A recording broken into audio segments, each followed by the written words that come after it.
cold winter. But first, as we speak, one of the last planes out of Wuhan, China, which is ground zero for this deadly coronavirus, it's on its way to JFK Airport in New York right now. Reports are saying that China has quarantined that city, and in about 7 hours, all public transit will be shut down and no trains or planes will be allowed to leave.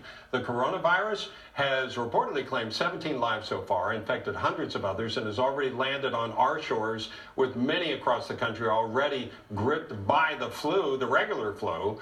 How can you protect yourself from the latest threat to your health? Joining us now, Dr. Charles Simone. Sir, tell me why this is such a threat, this coronavirus.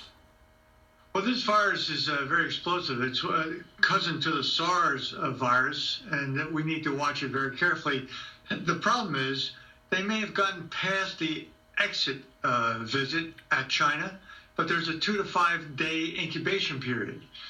So that means we need to watch these people for about 2 to 5 days after they departed from China to find out if they're infected or not. They may not have any symptoms when they land in JFK in a few hours, but they may have symptoms in a day or 2 or 3 or 4. So we need to be watchful of them. I suspect they will be watched. yeah, so I was just going to ask you, so we have this plane landing around 9 o'clock tonight at JFK, and as you mentioned, that the incubation period could be 2 to 5 days. So what will the CDC be doing to monitor them? And like when the plane comes down the runway, I mean, what do you think is going to happen? I really don't know. I know that maybe Homeland Security will get involved because these viruses are deadly. They can be for debilitated patients. We see flu-like viruses all the time, of course, in our country. About 40,000 people die of flu-like viruses, and these viruses, coronaviruses, are similar. They're thought to be not evenly spread from people to people, but from animal to people, and less so from people to people, but people to people for sure.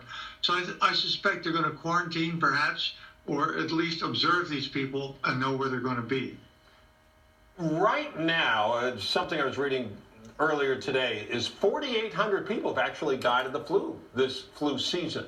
But we only have 17 deaths, and I don't mean to say only, but if you compare the numbers, one's certainly larger than the other. Should we fear one more than the other? Should we prepare more for one than the other?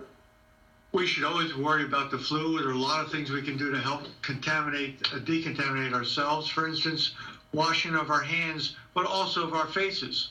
Secondly, we need to decrease the mucus production and the membrane swelling in our noses and oral pharynx. How to do that? Dairy products increase mucus. Citrus products increase mucus. Dust mites increase mucus. Air flight tightens up the sinuses. Low pressure systems.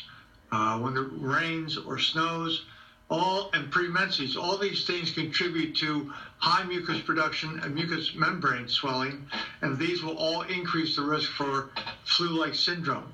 We can also start. Go ahead. Oh, sorry, Doctor. So when people get the flu, if they catch it early enough, they can take Tamiflu or something similar to that. If somebody is infected with this, is there any medicine to treat this? There's really no antiviral medicine for this, but Tamiflu is simply a little change of quercetin, a vitamin called quercetin. Tamiflu has no advantage over quercetin, as the studies show. I think sinus hygiene is very important for this. If you have a flu or you want to prevent the flu, flush your sinuses. Flush it with nasal saline. Very cheap, very inexpensive, doesn't hurt you at all. You have to flush it such that when you do spray the nostrils, the spray needs to go not up, but rather perpendicular to your head, so you are spraying toward the back of your ear. Okay.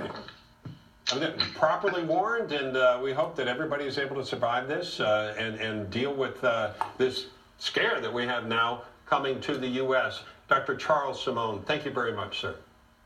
Thank you.